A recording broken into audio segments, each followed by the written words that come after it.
This week on the Storycraft Society, we're going to be crafting a cool piece of tavern terrain, and it's only going to take us one afternoon. Let's jump into it.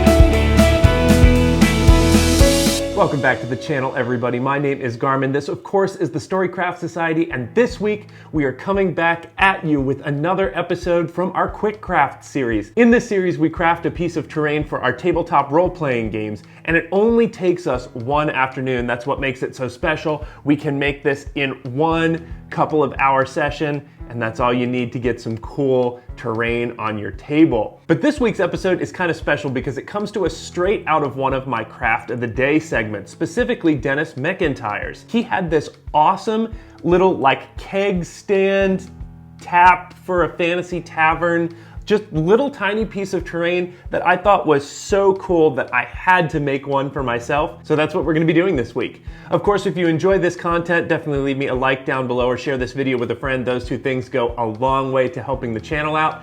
But with all that said, let's jump into making a fantasy tap. So to kick this project off, we need to start by making barrels. We're gonna need 6 in total, but the way that we make each one is first by cutting out a 1/2 inch by 1/2 inch by 1/2 inch cube of XPS foam. Now we're gonna take those cubes and then we're gonna cut off all of the corners from the top to the bottom so it ends up making these octagon shapes.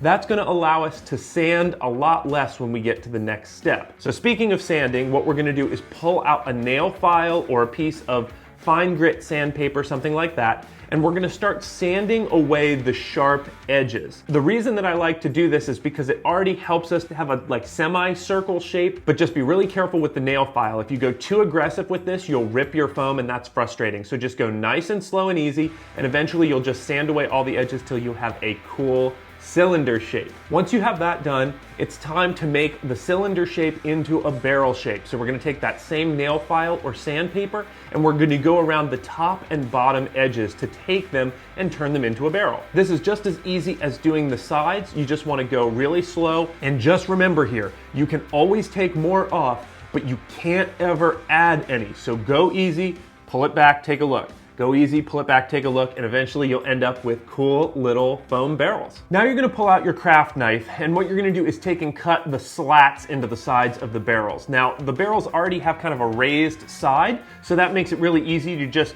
cut it right there. You're gonna be putting banding around the top and bottom of the barrels later, so you don't have to go all the way to the end. And in fact, it looks better if you don't go all the way to the end, because then it doesn't mess your front face of the barrels up so much, but you just wanna go the whole way around and cut those slats. Then pull out your plastic wire brush to make your wood grain texture.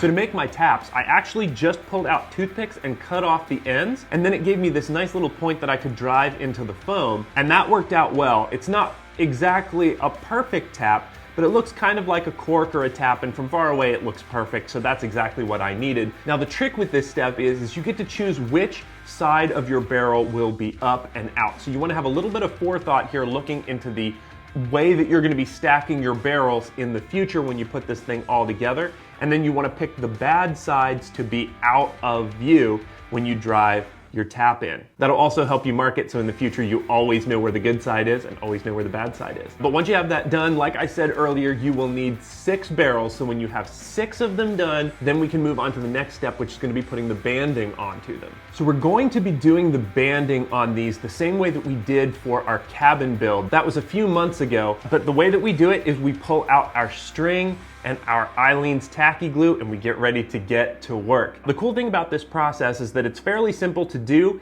It can be a little frustrating at times, but the nice thing is that it doesn't use any complicated materials, just the string, the glue, and some scissors, I guess. But what you're gonna do is take and wrap the string around the top or bottom of your barrel. You're gonna clip that to length, then you're gonna pull out your tacky glue and then twist that, kind of knead it with your fingers into the string. Now that it's sticky, then you're gonna wrap it around wherever you're gonna put it, either top or bottom of your barrel. Push it into itself and into the surface of the foam so that it sticks, and then let that dry, and that's the whole process. Now, it is a little trickier than that, and sometimes you really have to play with it to get it into the position that you want, but it's really simple to do, and it looks really great once it's finished. But once you have all 6 of those done, you're gonna want to let them dry. I like to let mine dry for like 2 hours, but you don't have to go quite that long if you don't want to. I just like with PVA glue to be safe rather than sorry. The next thing that we need to do is we need to make a base.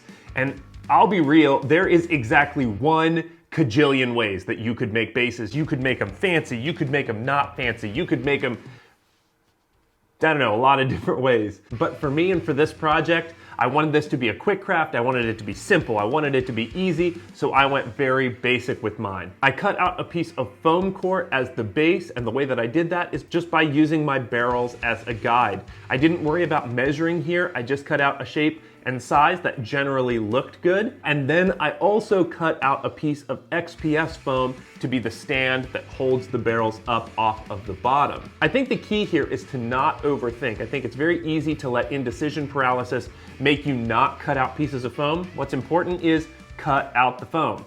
It'll look good, I promise. Now for the XPS, I did cut U-shapes in to hold my barrels. I used my hot wire table for this, but you could certainly use a craft knife to do it. Just be real simple and slow, and again, remember, you can always take more out later.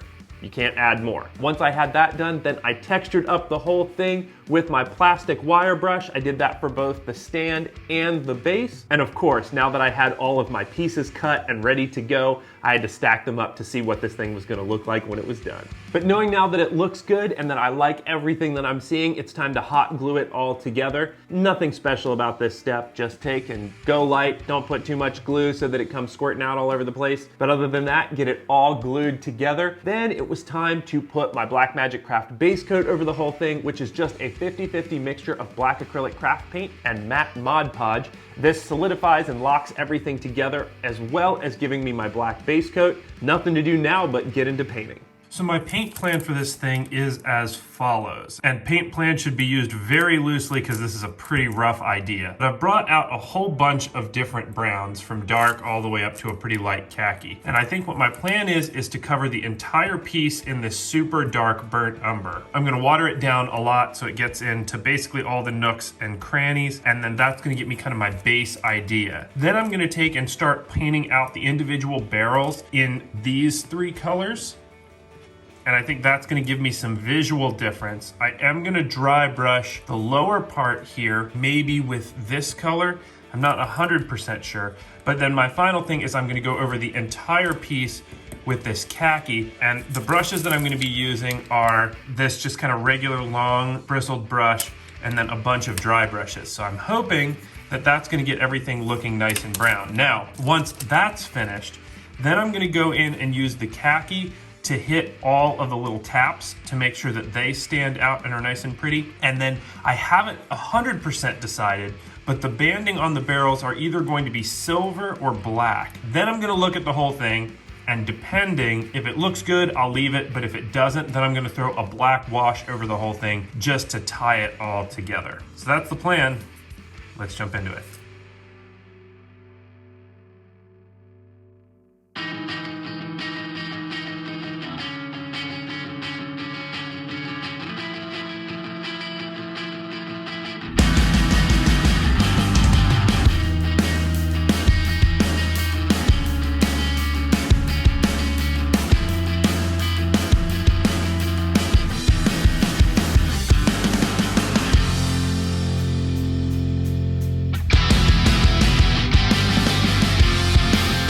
So I'm not gonna go so far as to say that this is the worst thing that I've ever painted, but what I want to show here hopefully is a, I guess, lesson for all of the new crafters out there who maybe aren't terribly confident in painting. Just remember, everything that you make doesn't have to be the greatest thing you've ever painted. This might be one of the worst things I've ever painted. But who cares? For 2 reasons. One, I'm gonna dunk it in a wash, and I think that's gonna help a lot. Also, this is gonna set really, really, really far away on the table.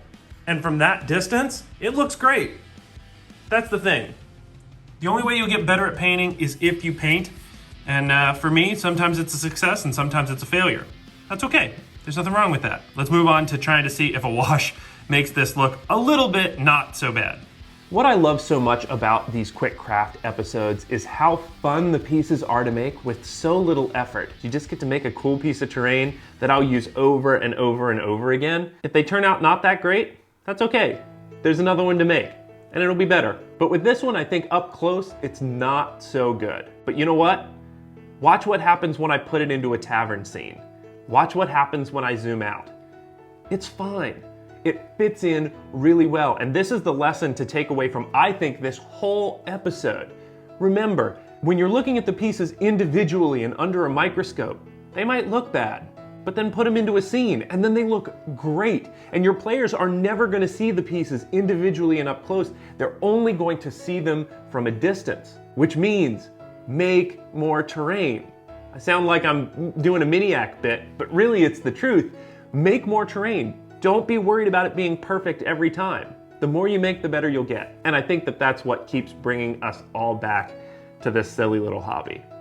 But so, with that said, thanks again so much to Dennis McIntyre. If it wouldn't have been for you, I wouldn't have made this. I wouldn't have even thought to make something like this. And I'm so glad that I did. But other than that, please like this video. That goes a long way to helping out a YouTube channel. Share this video with a friend who you think would like to make it or would enjoy seeing it. Subscribe if you haven't yet. We have a bunch of new subscribers. Welcome, welcome, welcome, welcome. It's so good to see the Storycraft family growing the way that it is. But with all that said, until next week, I have nothing else to say, but I'll be seeing you. And that's why I think... Yes, sir? What do you want? Come here. Did you need some piece? Huh? Oh, gracious.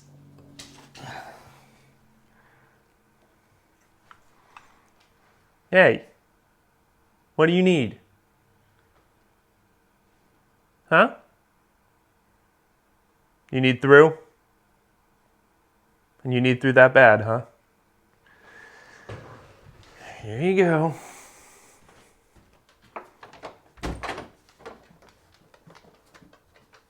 Love you too.